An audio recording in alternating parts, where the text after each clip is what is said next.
Le futur simple. Remember, the standard future endings are exactly the same as the present tense of the verb. Avoir. Et, on. Et, on. If you can conjugate the verb avoir in the present tense, everything will be easy. Let me hear how you can conjugate the verb avoir in the present tense. Le verbe avoir au présent de l'indicatif. J'ai, tu as, il l'a, elle l'a, on a, nous avons, vous avez, ils sont, elles sont. Très bien.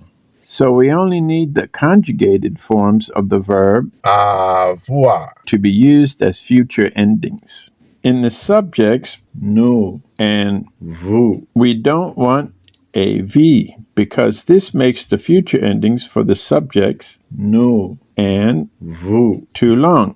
We only need on and a. That sounds easier for French people.